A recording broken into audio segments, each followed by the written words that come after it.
podcast yang gak bosan-bosannya menghidangkan topik yang sedang happening dan tentunya mengedukasi. Untuk tema podcast kita kali ini akan membahas tentang mental health matters. Siapa di sini yang nggak pernah kena mental? Nggak mungkin banget ya. Nah, self-diagnosis adalah upaya seseorang mendiagnosis gangguan kesehatan mental atau fisik secara mandiri.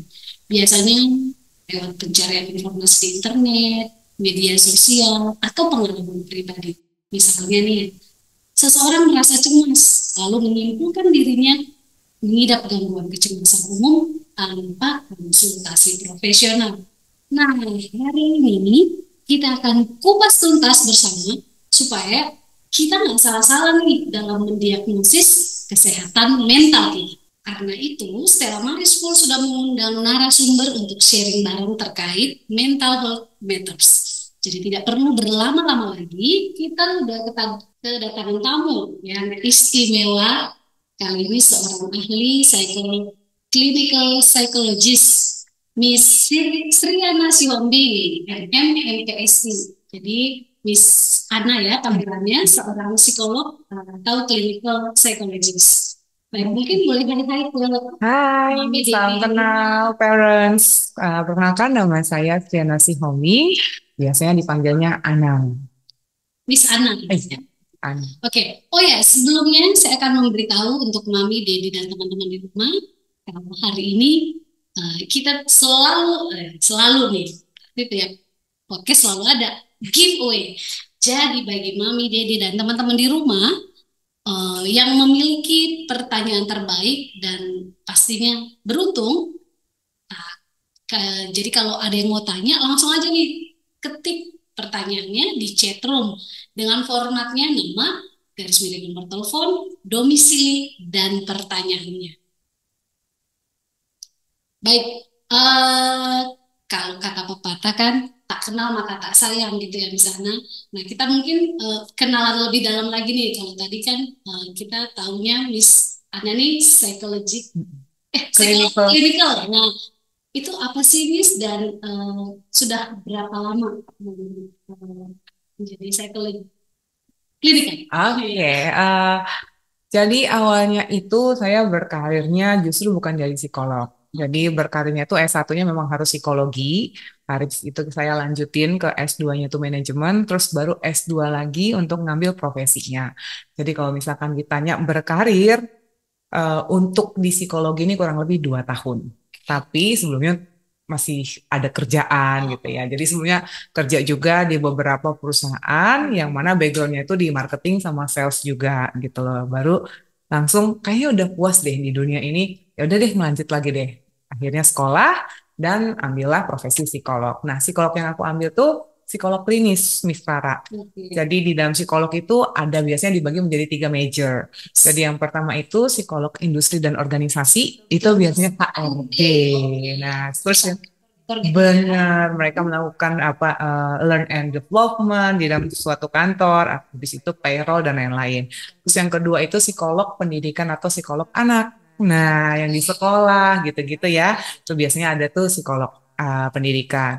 Baru yang saya psikolog klinis dewasa. Nah, klinis ini memang yang benar-benar menangani kasus-kasus kesehatan mental. Gitu. Jadi nggak sembarang ya, nggak bisa kita kalau itu ke HRD gitu tentu ya. Oke, Psikolog klinis gitu. baik. Sekarang ini selain menjadi psikolog itu di rumah atau ada di rumah sakit di Oke, saya prakteknya itu ada di 3 sekarang ya. Jadi kita itu sama saya dokter. Jadi kalau psikolog klinis itu secara peraturan Kementerian Kesehatan kita itu juga sebagai tenaga kesehatan, Miss. Jadi kita harus ada namanya surat tanda registrasi. Nah, STR ini kita bisa kerja di 3 tempat. Jadi saya itu 2 di rumah sakit. Rumah sakit pertama itu Siloam Cinere, khusus jantung pusatnya Siloam. Terus yang kedua Siloam Mampang, itu khusus ortopedi. Jadi kalau misalkan patah-patah tulang, sport, nah ke sana. Terus baru yang ketiga di Aditi Psychological Center. Nah, kalau ditanya, ada lagi nggak? Enggak, udah cukup karena udah 3. Nggak bisa lagi praktek di mana-mana. Kira-kira gitu. tiga. Yes, 3 aja gitu. Baik. Oh ya, saya mau mengingatkan kembali bagi Mami Dedi dan teman-teman di rumah yang ingin bertanya seputar topik pada hari ini, langsung saja ketik pertanyaan di chat room dengan format nama, nomor telepon, domisili, dan pertanyaan. Maka 3 pertanyaan terbaik nanti akan mendapatkan giveaway. Baik, mental health matters. Sebelum kita bahas lebih dalam, kita harus tahu dulu nih bahwa self-diagnosis itu kita mendiagnosis diri kita sendiri berdasarkan informasi dari internet atau media sosial. Tapi belum 100% valid karena tanpa ada bantuan atau konfirmasi dari tenaga medis profesional kayak di sana ini gitu ya. Nah, apa sih sebenarnya self-diagnosis dalam konteks kesehatan mental? Mengapa saat ini banyak orang lebih memilih mencari tahu kondisi? Oh, mungkin kita satu-satu kali ya, Oke, tanyanya ya. oke. Nah, apa sih sebenarnya self-diagnosis dalam konteks kesehatan mental nih? Oke, thank you banget Miss Rara. Ini Yes. pertanyaan yang mungkin banyak orang yang relate, Mhm. kecuali bagi orang-orang yang baby boomers, kayaknya nggak relate ya. Gitu. Tapi bagi kaum milenial ke bawah itu biasanya sangat relate. Kenapa? Karena banyaknya informasi media sosial itu membuat kita terpapar yang namanya kesehatan mental. Dulu banyak banget orang tua kita bilang kalau lagi down, lagi capek, lelah, "Ah, kamu mau kurang ibadah," biasanya gitu ya. Dekatkan diri kepada Tuhan dan lain-lain. Tapi seiring berjalannya waktu, pendidikan pun juga semakin baik dan apa ya awareness terhadap mental health itu semakin dikenal masyarakat. Sehingga banyak banget nih beberapa orang atau kutipan yang mengambil sebagian dan dimasukkan, yes, dimasukkanlah ke dalam media sosial. Nah, banyak orang atau misalkan anak-anak zaman sekarang merasakan suatu misalkan emosinya negatif atau unstable emotion, dia langsung merasa bahwa kayaknya aku merasa stres deh, kayaknya aku burn out, kayaknya aku ini depresi. Nah, gara-gara melihat tulisan ciri-ciri depresi adalah A, B, C. Akhirnya dia memiliki pemikiran dan menginternalisasi informasi tersebut bahwa ini kayaknya gue, ini menggambarkan gue. Dan itu akan sangat berpengaruh cara dia memandang dirinya sendiri maupun luar. Dan itu sangat bahaya gitu. Jadi hati-hati. Nah, mengapa saat ini banyak orang itu lebih memilih mencari tahu kondisi mental mereka sendiri daripada langsung bertanya kepada profesional? Oke, ini good question lagi bagi para parents di luar sana. Eh, harapannya semakin tinggi kita edukasinya, semakin baik dan kita terinformasi dengan jelas.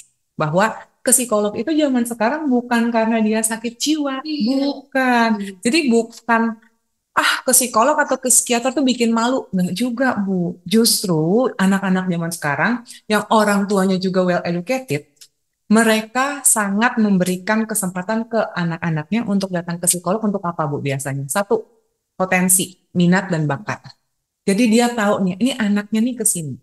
Tapi biasanya tuh di latar belakangnya yang permasalahan. Misalkan di sekolah anaknya ini susah nih, diam. Biasanya kayak gitu, baru kita cari, kita analisa, kita asesmen, sehingga itu kita tarik nih.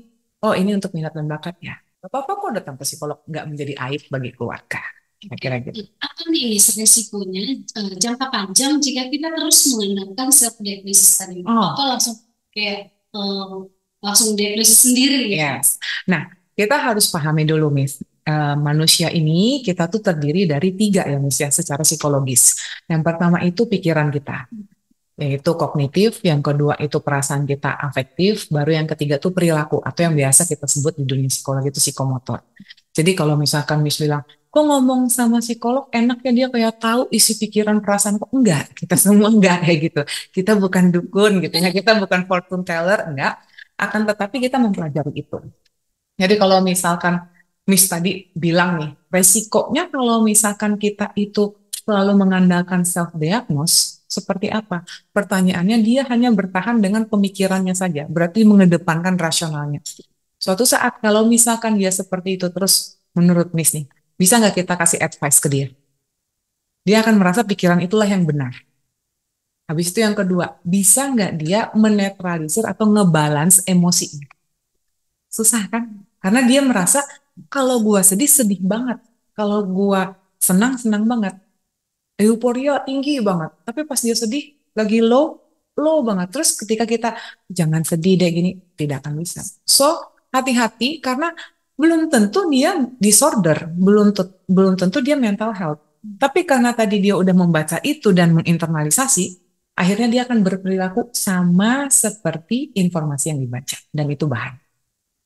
Nah, bagaimana media sosial ini mempengaruhi tren self-diagnosis ini di kalangan remaja? Mm-mm. Pastinya ya, pasti Miss punya IG nggak? Iya. Oke, punya TikTok? Oke, banyak nih ya, punya TikTok, IG, YouTube gitu ya, maupun yang lainnya. Media sosial ini sebenarnya akan sangat positif bagi beberapa konten kreator yang memang mengambil kontennya itu based on sumber yang valid. Jadi bukan hanya misalkan kita ketik gitu ya, terus kita comot, kita tempel. And then karena dia communication-nya bagus, and then dia menceritakan itu dengan baik dan terpercaya sehingga orang oh iya. Paling banyak nih ya Miss ya untuk yang the latest nih ya, paling sering banget ya kalau misalkan parents maupun adik-adik sekalian di rumah ngomong tentang NPD. Ah, Kita iya, NPD itu banyak banget ya. benar. Oke, NPD ciri-cirinya begini. And then dia langsung, oh kayaknya ini sih. Nah, itu bahaya ya Miss ya. Dan bagi kami psikolog untuk menekan NPD itu jarang kami tangani. Kenapa? Karena mereka merasa selalu benar. Tapi banyak banget informasi-informasi itu yang mengatakan ciri-cirinya begini. Banyak juga orang yang akhirnya nge-state orang lain tuh dia NPD. Padahal dia harus melalui berbagai proses asesmen. Biasanya tuh ada dua, Miss. Asesmen kepribadian maupun asesmen kesehatan mental. Gitu. Nah, apa perbedaan utama antara karena stres biasa Mm-mm. dengan gejala ini gangguan mental? Oke, ini pertanyaan yang bagus. Kalau menurut Miss nih, ketika ngedenger stres, menurut Miss stres itu negatif terus atau ada positifnya? Negatif terus. Oke, negatif terus. Nah, jadi ini sharing ya Miss ya. Jadi sebenarnya stres itu ada juga Miss, stres yang positif. Namanya eustress.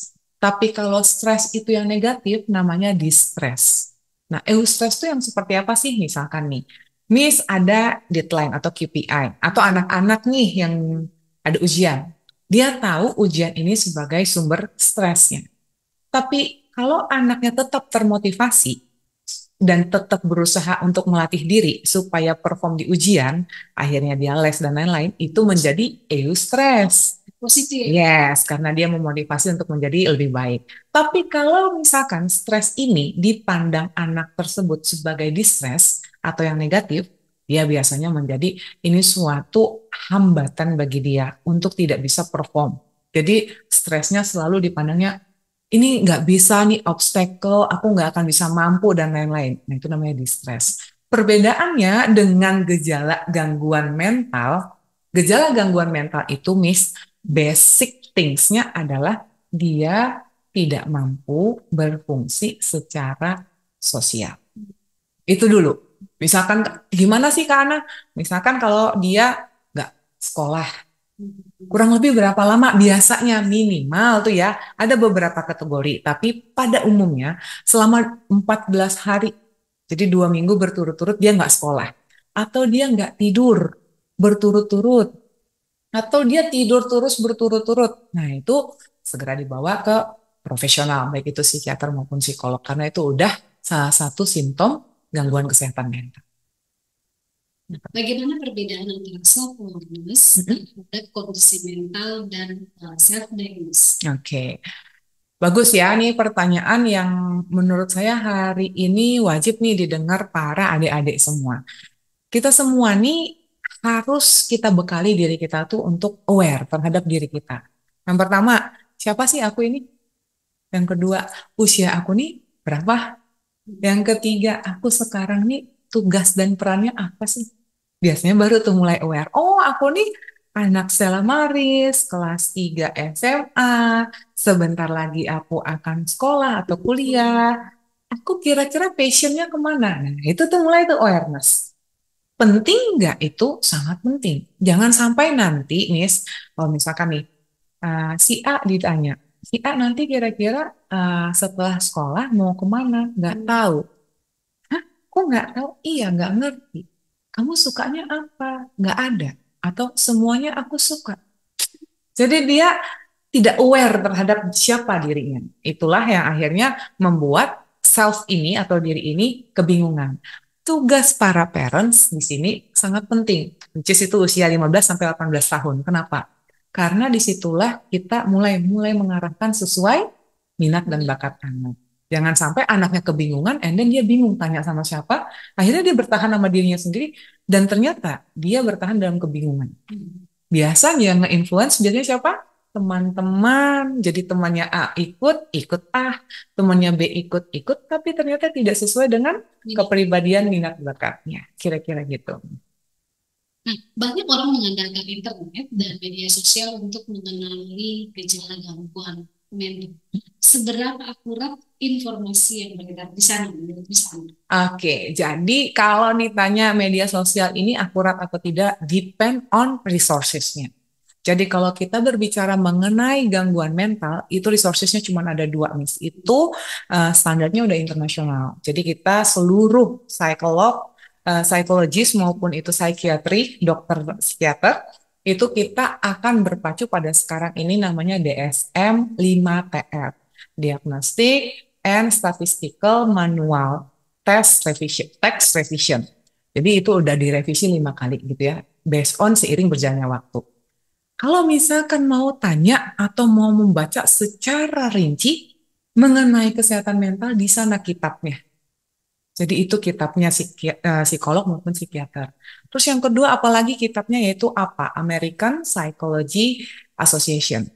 Di sanalah do and dance-nya tuh ada di sana.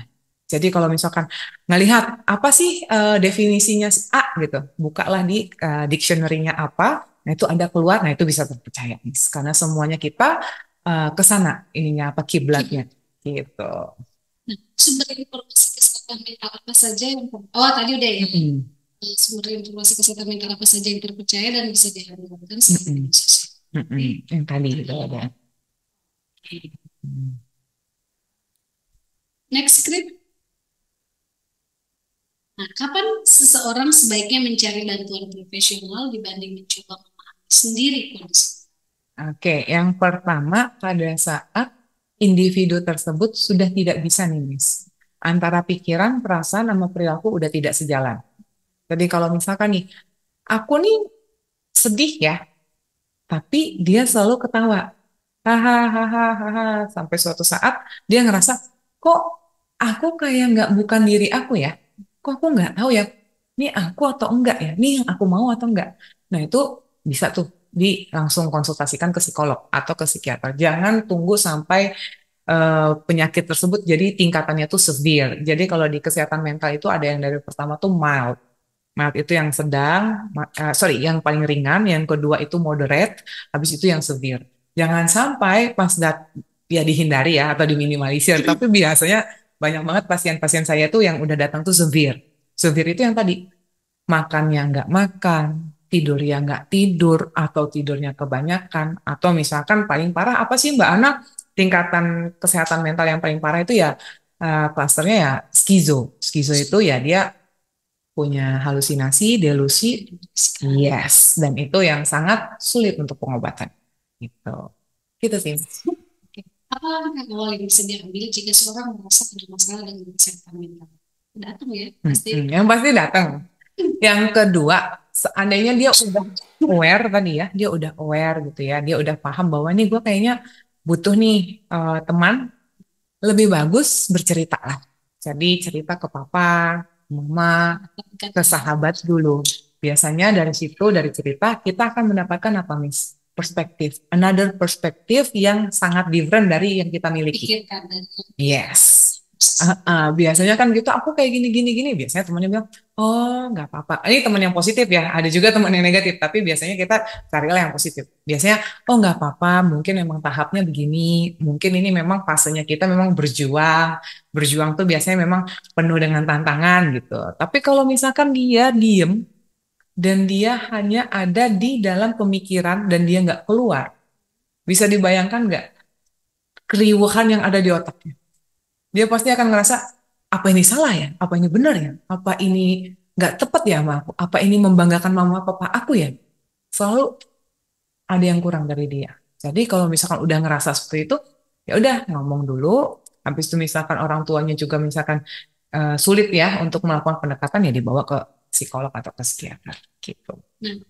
Nah, misalnya apa saran bagi masyarakat agar lebih sadar terhadap kesehatan mental tanpa terjebak dalam terus yang berlebihan? Oke, yang pertama nih ya, bagi masyarakat, kesehatan mental tuh memang penting.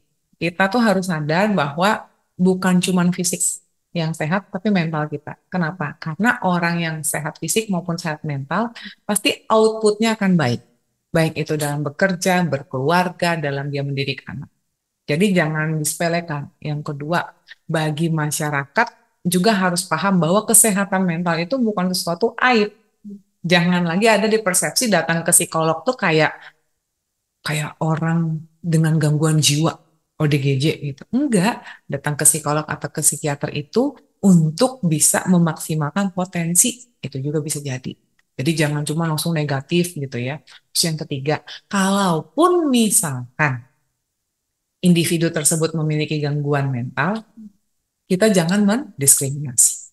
Itu supaya apa? Karena kita memiliki human right ya sama semua, jadi kita jangan sampai, wah dia tuh orangnya bipolar, terus kita langsung ngecap dia bipolar, atau misalkan temannya di sekolah, wah dia bipolar, ketahuan nih gini-gini. Nah itu sesuatu yang sangat tidak indah ya secara attitude maupun etika, jadi ya itu bisa kita kontrol dengan mengevaluasi diri kita sendiri gitu. Ya, ya. Nah, akhirnya kita masuk ke sesi tanya jawab. Jadi saya ingatkan lagi bahwa akan ada 3 giveaway berupa giveaway berupa giveaway. Jadi nama pemenang nanti akan diumumkan di akhir podcast dan kita langsung saja ke pertanyaan pertama.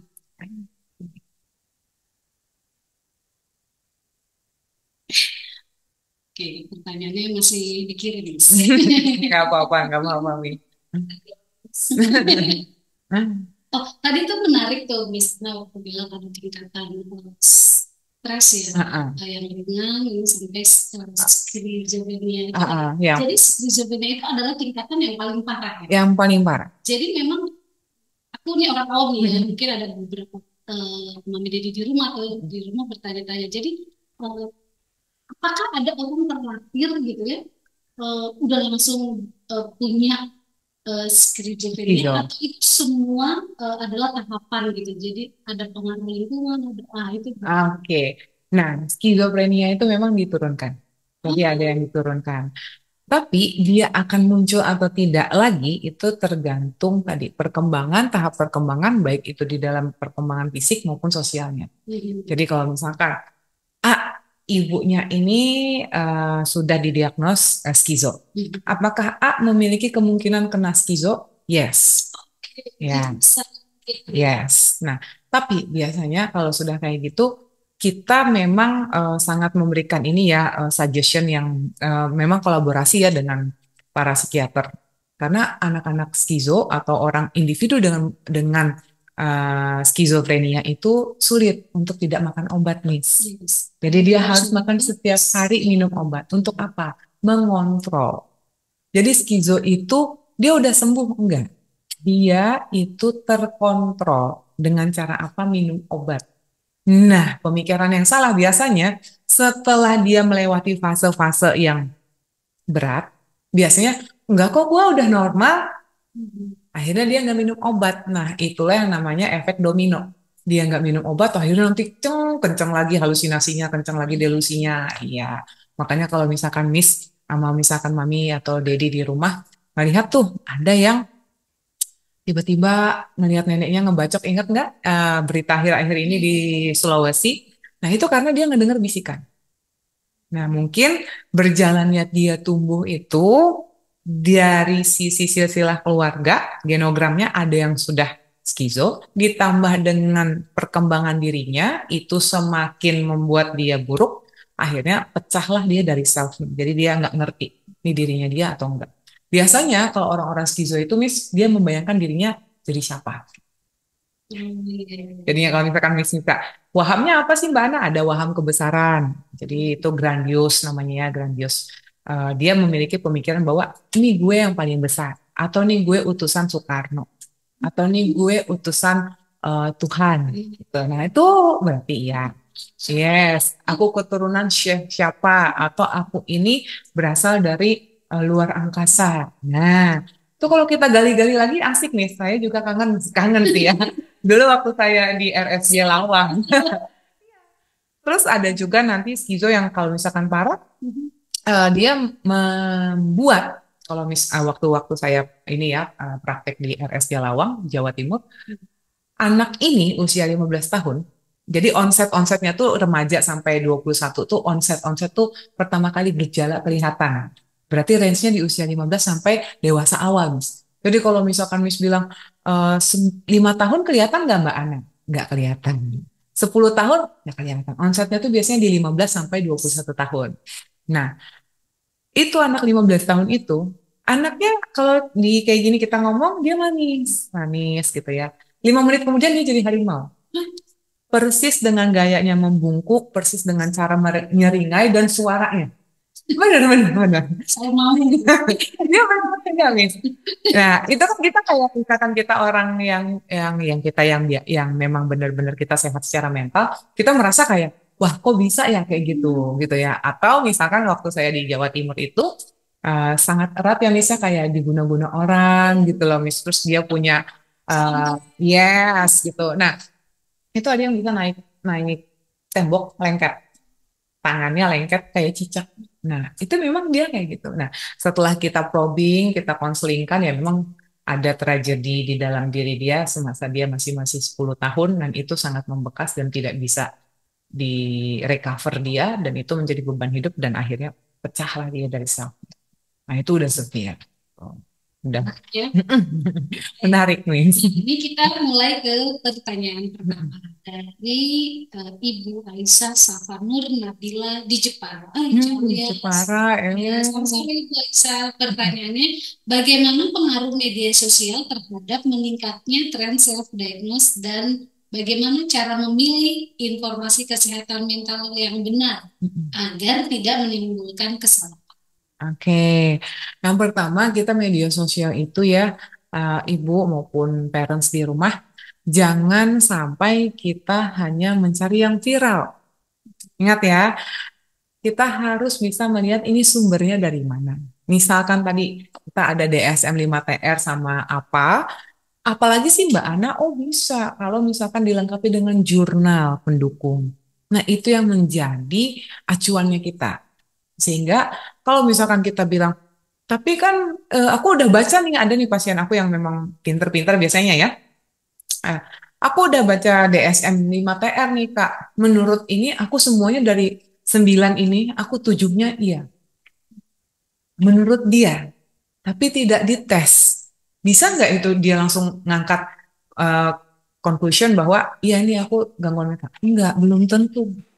Makanya boleh tahu, boleh. Tapi kalau memang pengen tahu atau apa ya, mau ngerti ini dirinya sesungguhnya, saya datanglah ke profesional sehingga tidak salah diagnos. Hati-hati loh, misalkan ibu antara histerionik sama NPD beda-beda tipis nggak? Beda tipis karena mereka itu ada di klaster A. Klaster A tuh penyakit yang tipe kepribadiannya yang nggak pernah tahu, selalu merasa benar gitu ya semuanya.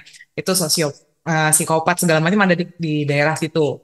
Tapi kalau klaster B ya beda lagi tuh. Misalkan ada klaster B sama C gitu ya. Di situ ada yang avoidance, ada yang dependent, nah kayak gitu-gitu. Pertanyaannya, gejalanya hampir-hampir sama nggak? Hampir-hampir mirip, hampir-hampir sama. Yang membedakan Yes, assessment. assessment. Benar banget. Psikolog. Iya, benar banget. Psikolog atau psikiater. Betul. Baik. Nah, kemudian ada selanjutnya pertanyaan dari Pak Nanang di Surabaya. Selamat sore Pak Nanang. Apakah self-diagnosis dapat berdampak buruk pada kesehatan mental dan fisik? Contohnya seperti apa saja? Yang pertama. Yang kedua, apa saja tanda-tanda gangguan mental dan apa saja jenis gangguan mental yang umum? Oke, yang umum ya. Yang pertama tadi dibilang apa tadi? Apa saja yang Apakah self-diagnosis dapat berdampak iya berdampak buruk pasti. Contohnya ya, dia ngebaca lah sesuatu. Misalkan kita ngambil MDD, Major Depressive Disorder. Dengan beberapa kriteria, biasanya 7 atau 9, dia masuk nih. Oke, aku kayaknya 6 kriteria ada di aku. Biasanya tuh ada tuh ditulis tuh jelas. Minimal 5 kriteria dilalui pasien kurang lebih sekian lama gitu ya. Terus dia mengatakan, oke nih masuk. Pertanyaannya, apakah dia akan berperilaku seperti MDD setelah itu? Iya, karena dia ngerasa benar yang dia tahu itu. Akan tetapi biasanya ketika dites belum tentu itu MDD. Belum tentu. Bisa jadi ciri kepribadiannya mengarah ke personality yang lain. Atau bisa jadi iya dia mengalami stres. Akan tetapi stres ini belum sampai ke tahapan disorder. Jadi yang Pak sangat disayangkan, dia belum sampai ke tahapan disorder, tapi memiliki irasional berpikirnya tadi dia disorder, akhirnya perilaku yang dikeluarkan adalah tidak sesuai dengan performance di sosial. Akhirnya benar-benar jadi disorder. Bahaya, bahaya. Itu MDD. Kalau misalkan dia masuk ke PTSD lagi, iya nih gue PTSD gara-gara kemarin gue ngeliat kecelakaan, akhirnya gue jadi diem, terus segala macam. Semua orang juga kalau ngelihat kecelakaan depan mata biasanya pasti kayak hahaha gitu ya. Tapi kalau sampai tahapan PTSD ada beberapa rangkaian tes juga. Dan itu sangat mempengaruhi. Kalau kita biarin terus, akhirnya kita nanti ngedekem di kamar, nggak mau keluar, takut nanti itu kok tahu apa kejadian di aku. Nah, itu yang sangat bahaya. Terus pertanyaan yang kedua tadi, tanda-tanda gangguan mental. nah tanda-tanda gangguan mental yang umum. Nah, kalau yang umum nih beda-beda umur, beda-beda ya Bu ya. Iya, jadi kalau misalkan Bapak Ibu sekalian di rumah itu bertanya pada usia anak remaja sampai dewasa awal, dewasa awal itu ya 15 ke 25. Nah, itu ya. Biasanya mereka apa yang paling sangat sering? Anxiety.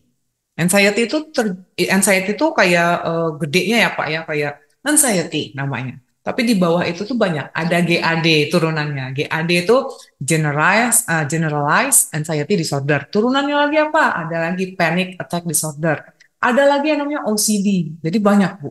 Nah, jadi yang paling sering itu. Nah, kalau kita mengatakan, oh aku nih anxiety, saya yakin dan percaya itu pasti dia self-diagnose. Tapi kalau dia mengatakan dengan tepat, oh saya ini other specified anxiety disorder, dia pasti ke psikolog atau ke psikiater. Yes, gitu ya Bu ya. Iya, itu anxiety itu umumnya. Terus kalau misalkan umum lagi apa? Depresi. Depresi ini bagi kaum-kaum apa sih? Kaum-kaum yang 30 sampai 40 tahun, 45. Kalau seandainya misalkan tiba-tiba cerai, tiba-tiba anaknya meninggal, pokoknya life event yang memang dia sulit untuk coming up dengan diri dia sendiri dan kurang support system, akhirnya dia jatuh. Nah, ketika jatuh itu nggak ada yang nolong, akhirnya dia depresi. Itu ciri-cirinya kayak gimana kalau depresi ya? Oh, depresi itu biasanya panjang, Bu. Kurang lebih tadi minimal banget 14 hari, 14 hari. Itu minimal banget. Biasanya ada 21 hari, ada 30 hari. Setelah itu biasanya menangis terus-menerus tanpa sebab. Nangis, habis itu mulai lagi nih apa? Merasa dirinya worthless, nggak berharga sama sekali. Nggak ada guna, ngapain aku ada di dunia, lebih baik aku nggak ada. Terus yang keempat, ada pemikiran untuk bunuh diri.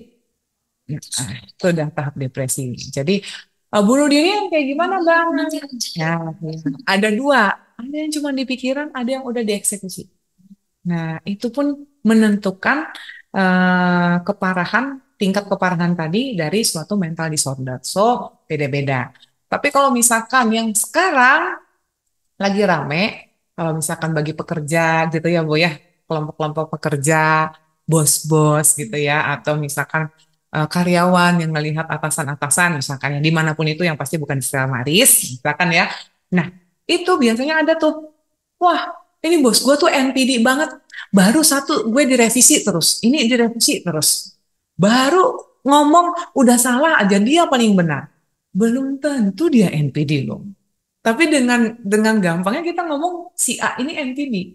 Padahal kalau misalkan Bapak Ibu sekalian ketemu yang benar-benar NPD, lala manja pokoknya Bu. Pokoknya sangat sulit untuk kita ajak berkomunikasi. Tapi kalau misalkan bos kasih revisi wajar nggak wajar? Nah, emang salah. Nah, Iya, cuman kan kadang kan egonya kita, aduh ribet lagi ah. Nah, jadinya kita mention orang, dia NPD, padahal itu salah dan itu sangat merugikan ya. Jadi kurang-kurangin gitu ya. Di Selamaris nggak kayak gitu. Biasanya di luar-luar sana banyak gitu. Di kota-kota besar gitu.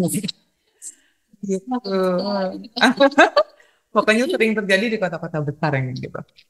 Baik, nah ada pertanyaan dari Ibu Endang di Jakarta Pusat.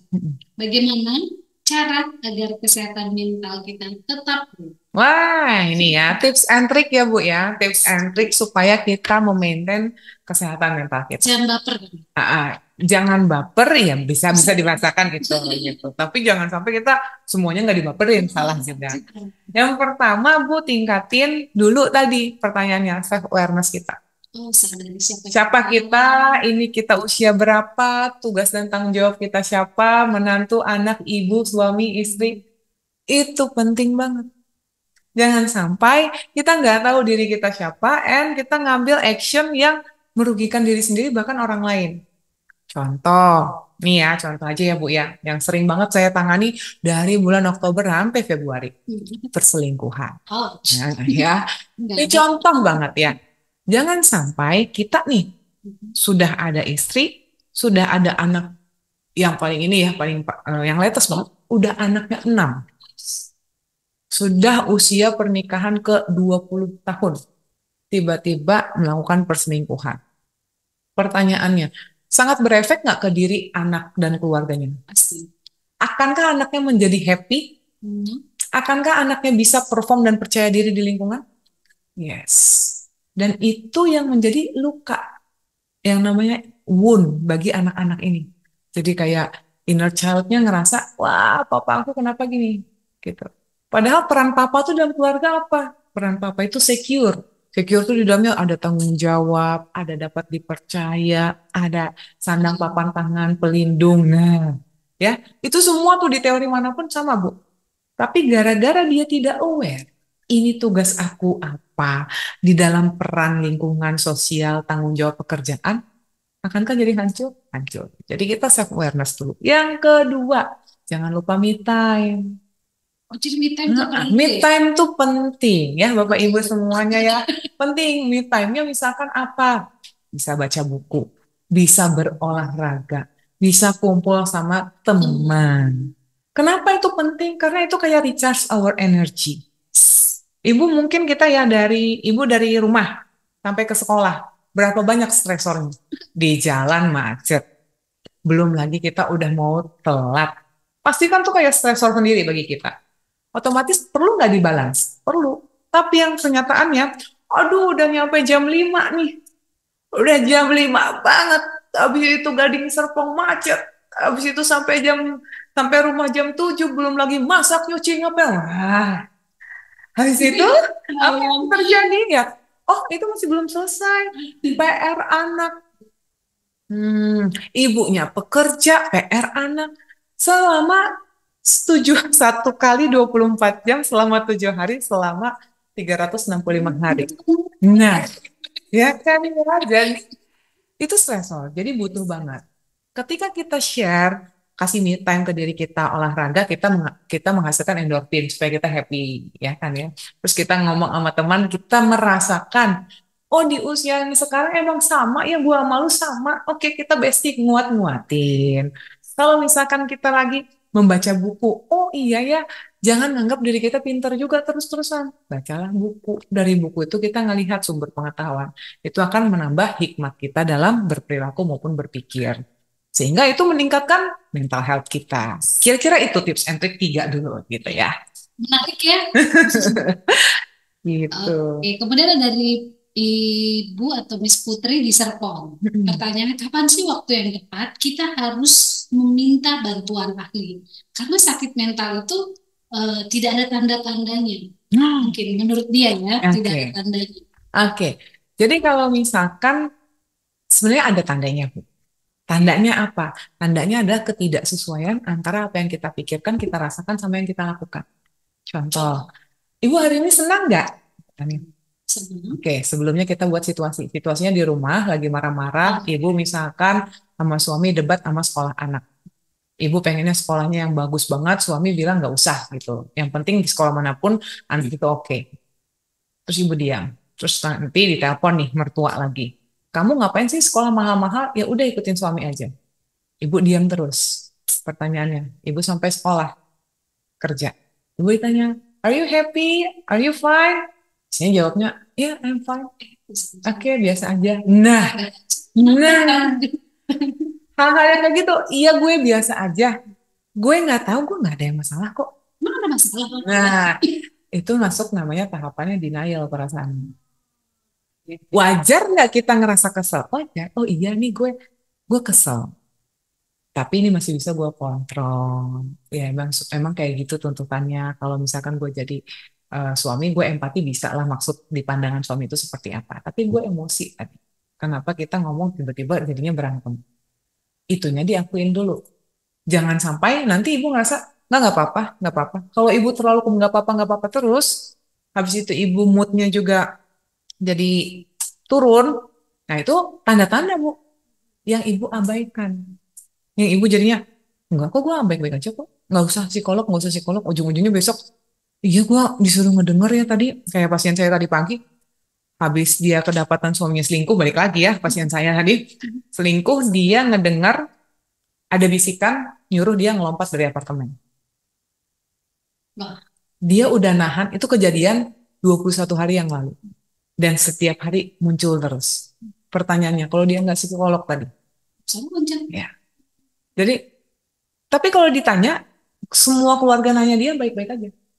Nggak baik-baik aja kok. Bisa. Nggak apa-apa. Itu biasa aja gitu Nah, kan. gitu. Nggak bahas. Jadi kalau sudah ada penurunan terhadap kegairahan hidup, dan menganggap hidup tuh kayak, ini biasa aja, nggak ada apa-apa, nggak ada gunanya hidup, nah tuh udah tanda-tanda.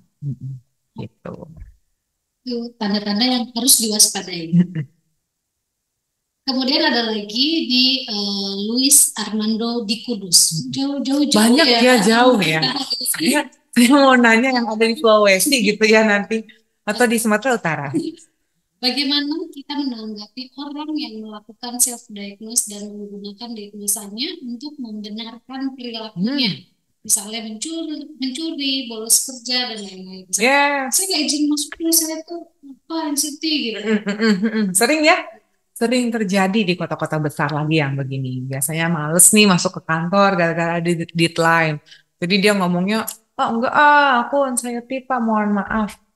Coba suruh datang ke psikolognya, mah dia mah. Belum tentu juga anxiety yang mana. Tadi kategorinya yang mana. Kalau misalkan ditanya cemas ya cemas, Bu. Kalau kayak gitu, ini mengeluarkan surat ya. Jadi Oh iya, harus nunjukin nih yes. dokter. Oh, berarti Sama persis kayak dokter. Jadi kita tuh ada kodenya nanti F21, F berapa. Nah, itu kode-kodenya. Kode itulah yang menjadi dasar patokan kalau misalkan di perusahaan itu untuk bisa ini ya emang karyawannya butuh butuh misalkan perhatian kita yang lebih. Nah, biasanya itu disampaikan ke HRD-nya kok. Kita kasih ininya apa suratnya. Tapi kalau ditanya bagaimana cara kita nanggapi orang yang self diagnose, yang pertama kita harus bisa mendengarkan dia dulu. Nih dia lagi ngapain sih? Nih apa sih problemnya dia, tantangannya dia? Yang kedua, kita sebagai rekan kerja atau partnernya adalah lebih baik jangan self diagnose. Kalau memang merasa nih emosinya tertahan atau misalkan burnout atau stres kerja, lebih baik ke psikolog. Cari perbedaan atau pemandangan yang beda dari diri kamu. Karena belum tentu kamu itu anxiety. Itu yang harus kita arahin. Karena kalau misalkan kita ngarahin nih Bapak Ibu nasehatin, kamu gara-gara kurang olahraga, kurang ke gereja atau ke masjid, itu nggak masuk di diri mereka. Itu kayak, aduh ini siapa sih? Tiba-tiba langsung ini denial dia. Oke. Ini ada Ibu Rama di Tangsel. Adakah buku atau jurnal atau website atau channel banyak ya yang rekomendasi tentang psikologi terkait gangguan mental yang mudah dipahami orang awam? Yang pertama tadi Ibu bisa searching aja di Google ya. Tadi DSM 5 TR, DSM huruf besar semua 5 tanda Romawi TR. Tadi diagnostic and statistical 5 TR itu text revision. Itu dibuka aja ada kok. In English In bahasa English. Makanya kita, agak iya. translate. Jadi in English. Kalau misalkan ibu pengen ngedalamin atau pengen tahu gitu ya, atau gini loh, kita menemukan suatu informasi, terus kita cek nih kebenarannya benar nggak ya? Karena biasanya di DSM itu Bapak Ibu sekalian itu ada banding. Jadi karena apa sih fungsinya banding itu? Si A ini kesehatan mental ini, si mental disorder ini mirip-mirip nih sama A, B, C. Lu harus pastiin dia nggak di A, dia nggak di B, nggak di C. Nah itu untuk yang profesional ya kita ya. Nah itu ada. Nah itu bisa kok ditranslate atau apa dibaca gitu. Itu kiblatnya dan itu yang memang harus menjadi dasar kita. Kalau misalkan eh, ada nih, ada juga nggak itu penting nggak penting. Misalkan nanti anaknya ke psikolog didiagnosa itu, ibunya pengen tahu, ya ceklah di situ. Jangan banget ya Bu Bapak Ibu semuanya. Saya biasanya tuh keringetan gitu. Karena biasanya datang nih anaknya 21 tahun ke saya.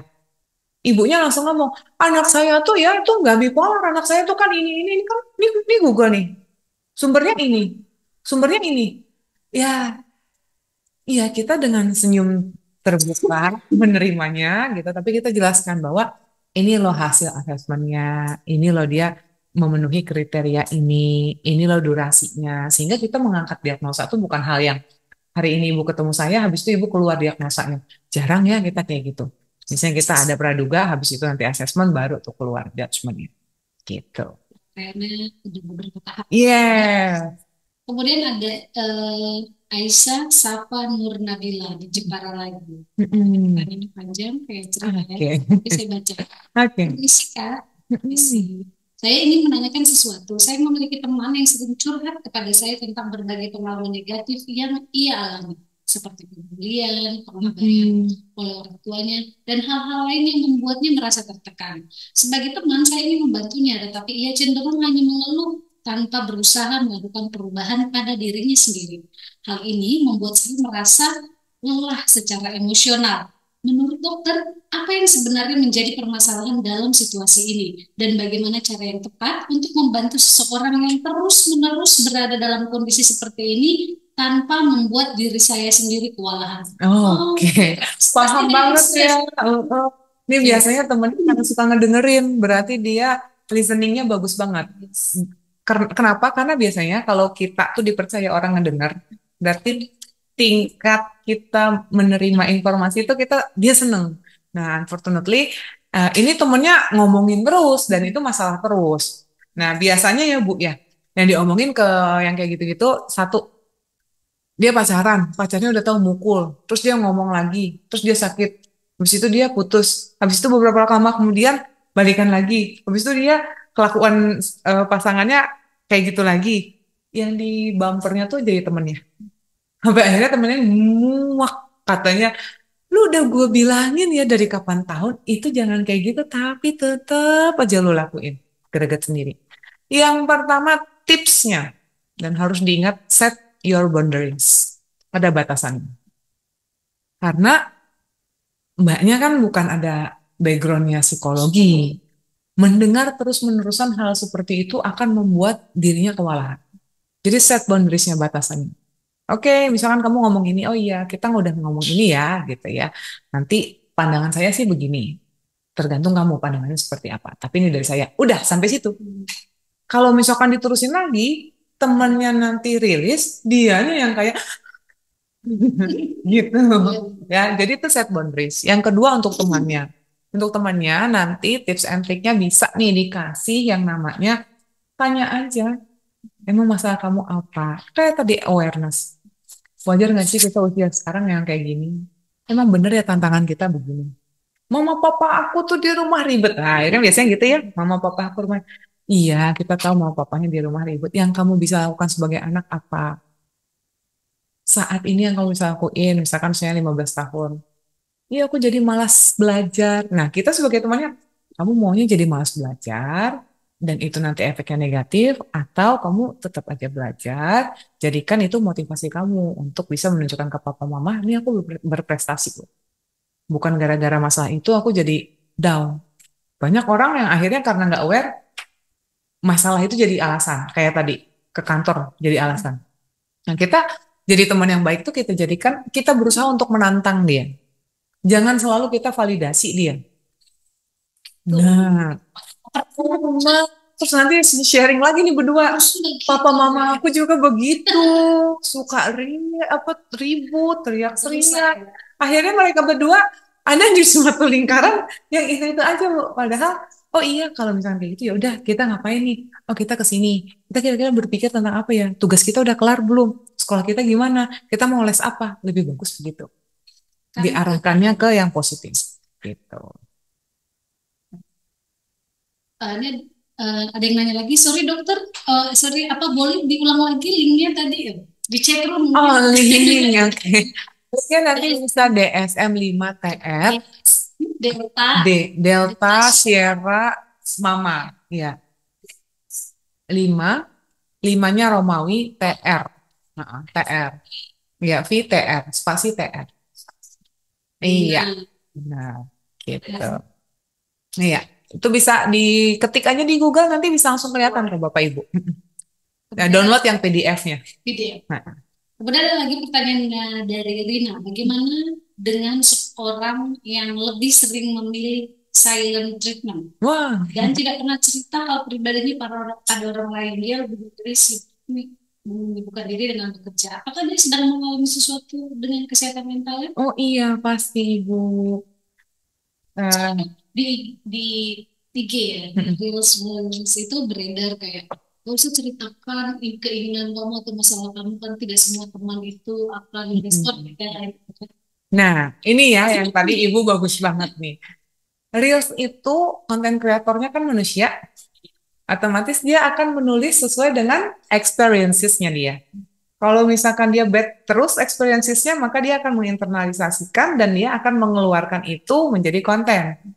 Sehingga menurut dia, ketika kita share ke another person, nggak ada nih orang yang bisa kasih feedback yang positif based on experiences-nya dia. Akan tetapi, can you imagine kalau misalkan experiences-nya si A positif, ini positif. Ketika dia ada masalah, mamahnya ngedengar, gimana nak, kamu nggak bisa di sekolah di mananya, apa yang bisa mama kasih supportnya. Habis itu ketika dia malu, dia datang ke papanya, Pak aku tadi malu di sekolah kayak gini, papa bisa kasih apa untuk biar buat kamu tuh percaya diri, kamu bisa uh, buat klub lah, community lah, supaya kamu bisa misalkan bahasa Inggrisnya lebih bagus. Dia bertanya dan dia ngomong, bisa nggak tadi Riz itu fit in ke si A ini? Enggak. Kenapa? Karena experiences-nya berbeda. Makanya yang saya bilang, jangan jadikan satu reels itu menjadi diri kita. Karena si konten kreator ini menuliskan based on pengalaman dia. Tapi kita harus respect each other. Dia menjadi silent treatment. Bisa jadi kalau di cross check atau di probing, dia memang dari dulu tidak diajak untuk berbicara oleh keluarga. Atau keluarganya pada sibuk. Barusan tuh juga ada pasien saya di Palembang, dites IQ-nya pintar banget, di atas rata-rata, hampir mendekati superior. Tapi 2 kali di PHK, 1 kali mengundurkan diri. Pekerjaannya arsitek. Sampai dia akhirnya meragukan diri dia. Apa aku nih nggak fit in menjadi arsitek? Pas udah dites, dia kok bagus. Emang dia disarankan jadi arsitek. Dan tingkat kognitifnya pun mumpuni untuk jadi arsitek. Apa yang paling rendah? Nih namanya asesmen ya. Nih. Ternyata dia sangat rendah di relasi sosial sama kerjasama. Jadi dia ini dalam menempatkan diri di lingkungan pekerjaan sulit. Setelah dicek background keluarganya, papahnya meninggal di usia dia 7 tahun, sehingga mamahnya itu selalu bekerja, jadi single parent dan sangat sibuk. Dan dalam 1 hari, menurut Ibu, berapa waktu yang dihabiskan untuk anak ini ngomong sama mama? Ibu tebak. 1 jam. 1 jam. Nah, Ibu Bapak, berapa lama kira-kira? Kurang dari 5 menit. Setiap hari selama dari 7 tahun sampai usia dia sekarang 26 tahun.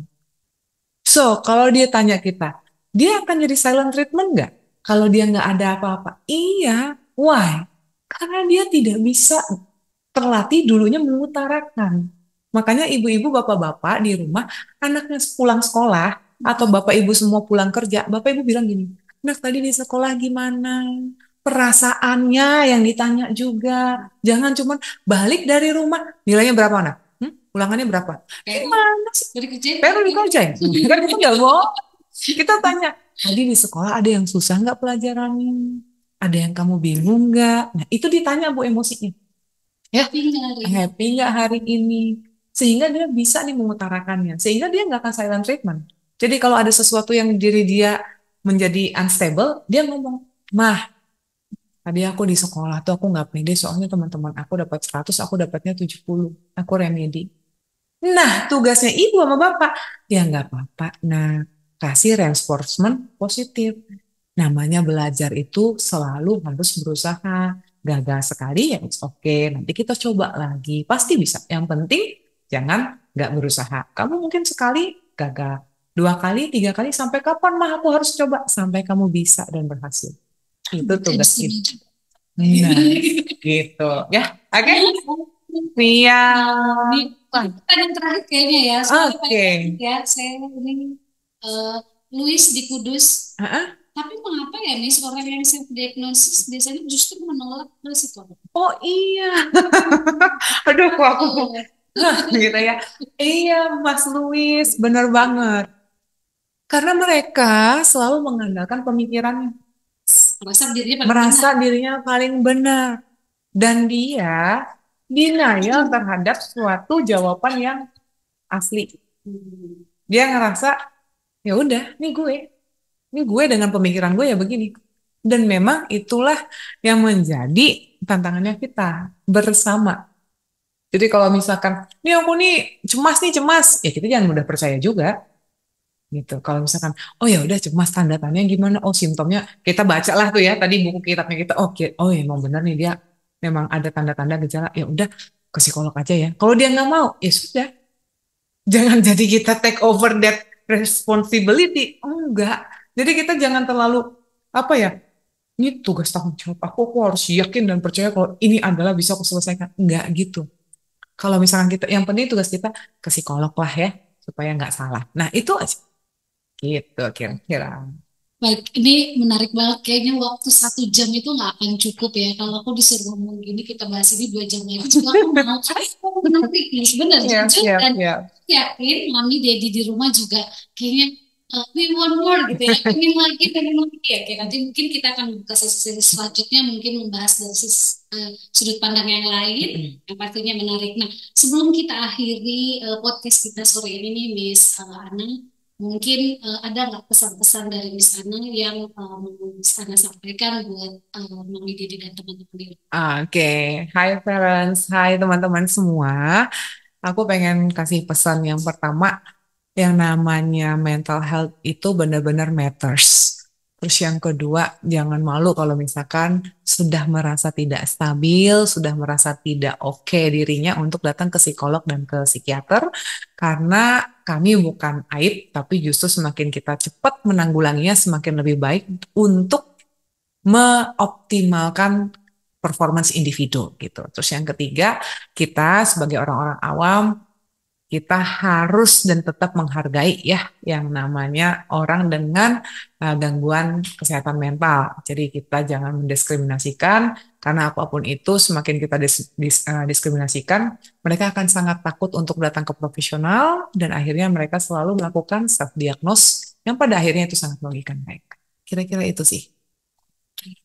Baik, tadi kan kita udah ngobrol banyak banget, jadi sekali lagi terima kasih Miss Ana, Miss Triana Sumbi gitu ya, yang mau meluangkan waktunya hari ini. Dan seperti yang saya katakan tadi, ini kalau omongan obrolan kita ini ibarat daging ini kayaknya dagingnya semua gitu. Hampir tidak ada tulang, tidak ada kulit karena menarik gitu ya.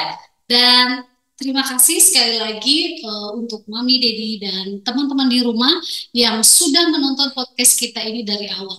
Akhirnya, ini bagian yang paling ditunggu-tunggu nih sama peserta. Ini lagi di tes nih, di tes apa? Mungkin lagi tim Di screening kali ya, siapa yang menjadi pemenangnya gitu ya. Jadi 3 pengumuman pertanyaan terbaik Mm-mm. adalah Teng-tereng. Iya, ada musiknya. Gitu ya. Yang pertama adalah eh, Ibu Endang. Aku nggak tahu ya Oke, Ibu Bu atau Bapak Enda. Endang, pasti bilang. Pak Luis, Oke. dan yang terakhir adalah Rama. Jadi Enda, Luis, Rama. Nanti, oke. Selamat buat pertanyaan terbaik untuk hari ini dan nanti akan dihubungi oleh tim Markom. Jadi pastikan tadi nomor telepon yang sudah kalian tulis bisa dihubungi oleh tim Markom. Oke, sekali lagi selamat dan nanti akan dihubungi oleh tim Markom untuk dikonfirmasi melalui WhatsApp. Nah, untuk itu pastikan teman-teman di rumah untuk selalu melihat podcast Tematalk minggu depan. Jadi podcast ini Minggu. setiap minggu, setiap hari Jumat jam 3 sore di dengan tema-tema yang berbeda. Nah, bagi Bapak Ibu di rumah yang tertarik dengan Stella Maris dapat menghubungi kami di nomor 0878 7278 5231 dengan format nama, usia anak, dan pertanyaan. Jadi dapatkan informasi terbaru tentang podcast dan sekolah Stella Maris di Instagram @stellamaris.sch. Akhir kata, saya Rara. Saya Stella Xiaoming. Kita pamit undur diri and see you on the next podcast. Bye.